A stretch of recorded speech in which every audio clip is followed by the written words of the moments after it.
We'll go with Tim. First question here on the right on one. Steph, Tim Reynolds with the AP.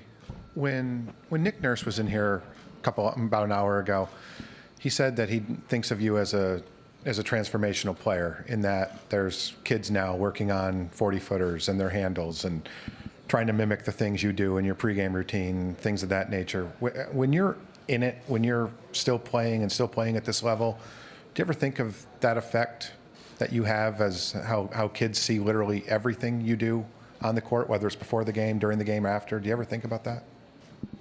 Yeah, I think about it, especially as of late where you have those kind of run-ins with parents or kids or coaches who are developing the next generation of talent, and they kind of have some of the same sentiments around what kids are interested in the game of basketball and what they see on TV and what they try to mimic and stuff like that. So it's kind of a cool experience. I always talk about the work that goes into, everybody sees the finished product these days on social media, whatever you see, the glitz and glam and what happens out there on the floor, but hopefully they understand and appreciate the countless hours that go into pretty much anybody on this level that is put on an NBA jersey and the hard work that goes into it. So hopefully they're inspired and motivated that they can, feel like they can do some of the stuff that I do or that anybody else does in this league, but just doesn't, you don't just, like Draymond said, you don't just wake up or accidentally, coincidentally be great at something. You got to put the time in. Paul in the middle. Hi, Steph. Paul Flannery, SB Nation. The other day, Steve mentioned that being in this situation, down a game in the finals on the road, is fun because there's a challenge involved and you can test yourself in this kind of environment. How do you view this situation? It would have been way more fun being up 1-0, but this is definitely fun in terms of like the challenge of being on this stage and understanding this. One game doesn't define a series. It's an opportunity for us tomorrow to come out and get one, be 1-1 going back home, which any road team would love that opportunity, and the things that we need to do differently as a team in order to win is the stuff that is the special part about the challenge. Energy, effort, focus for 48 minutes, and being on the stage again. No matter what the experience is, we're playing in the NBA Finals and we're chasing the championship, and everything that comes with it is what wakes us up in the morning and puts a smile on our face. So, we've had a lot of great experiences and had a lot of battles and a lot of challenges, and we've done well with them. So hopefully this is more of the same. Mark here on the left. Steph, Mark Medina, Bay Area News Group. Even though you guys obviously want Kevin on the floor, the fact that he's been with you guys on this trip, what kind of presence, if any, has he been able to have behind the scenes with you guys? I mean, like he always does, he's chiming in when he sees something in the locker room, pointing out some X's and O's type of stuff, but more so when you see him putting time in, trying to get healthy, trying to get back out on the floor as soon as possible, that's motivation for sure. So, we're all in this together. We said it for the entire year, and he's exemplifying that, with his presence in the locker room here, and again when he gets back on the floor, being able to transition pretty smoothly.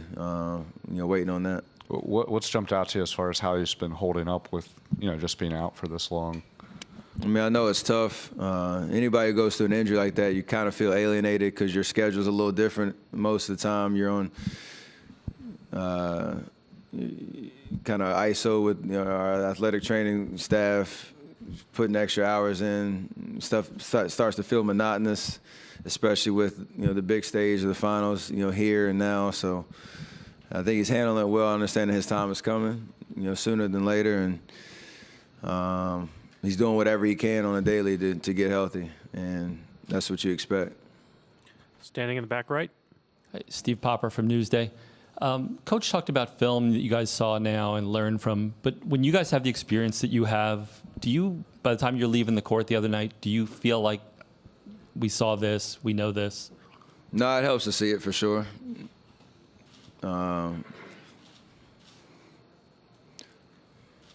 I say the majority of guys out there, you may you may feel a certain way, but it's even more glaring when you can kind of see the flow from offense to defense and transition, or the missed rotations or sloppy turnovers where there was a more simple pass that you could have made and stuff like that, and you can actually freeze frame it and take that picture in so that you can adjust for game two. So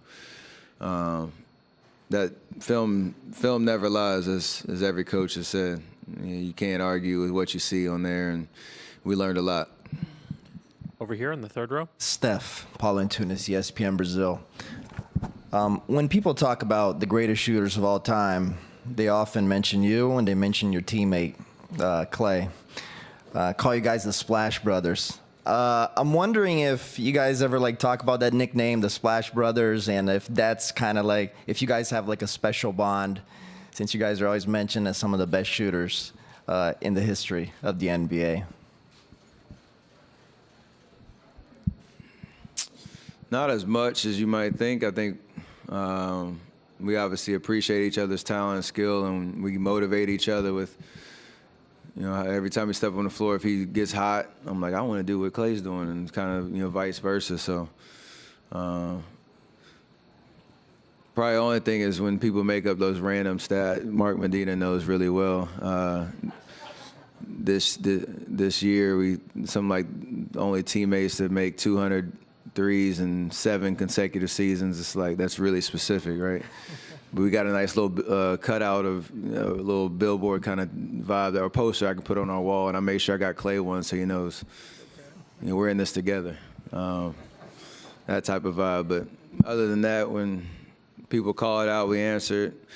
We're all just trying to be great, continue to get better. And probably the funniest thing is when we're getting shots up at practice, after practice, we're on the same court but on different goals. And out of the corner of our eye, we're always looking at each other to see how many we made in a row, or we get happy when each other misses and get a good kick out of that. So that's probably the only kind of weird thing we do. After the Bash Brothers in Oakland in baseball, McGuire and Canseco, how much do you appreciate the term, the Splash Brothers? Is that pretty cool for you? I mean, it'll be something that will probably be remembered way down the line when we're done playing. But,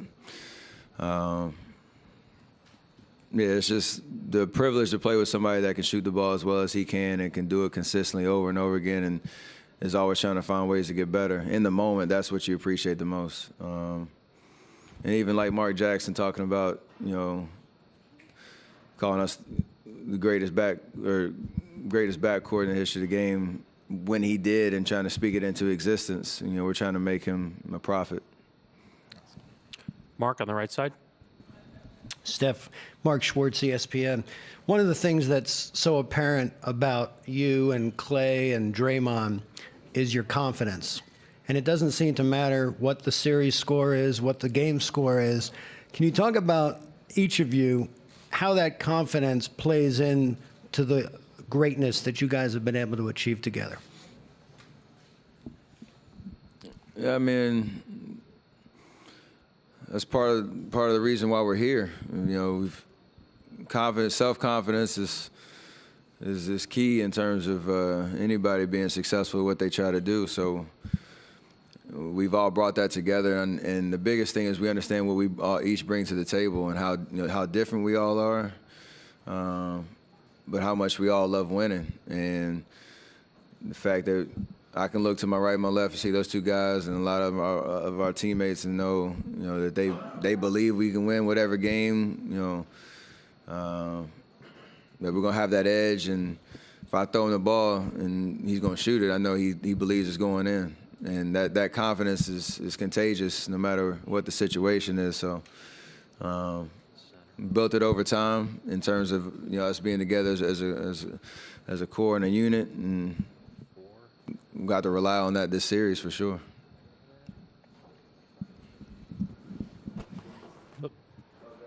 Okay, just two more. Scott and Jeff. Sorry, Steph.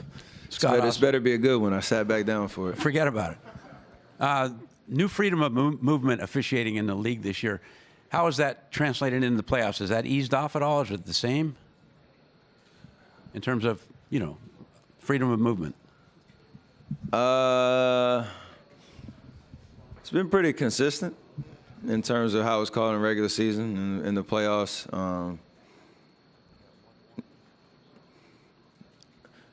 I can't really, it's hard to, in how the series have gone, this playoff run and all that's hard to really compare to years of past. Just, I don't really remember. I have to go back and look, but it's been pretty consistent overall for sure. Jeff, last question. Jeff Zilgate, USA Today. Steph, Draymond has a pretty distinct personality. From your perspective, what is his philosophical approach to basketball, to life? What makes him tick? He's just a dog. He's competitive at he wants to be the best at everything, whether it's playing cards or dominoes or playing basketball, whatever it is, what he's doing off court in his business, all that type of stuff. He just wants to be great, and he wants to learn and be around great people. And it's what makes him tick, what makes him who he is, and he's always trying to find that edge, and he's kind of ruthless at the same time. He's whatever it takes to be great, he's gonna get it done. Is it more stressful or fun to be around him? Oh, it's mad fun. I'm entertained every single day. Just the passion that he brings to literally everything is something I strive to have myself. Besides this media session. Thank you, Steph. I'm just kidding. Klay Thompson will be next.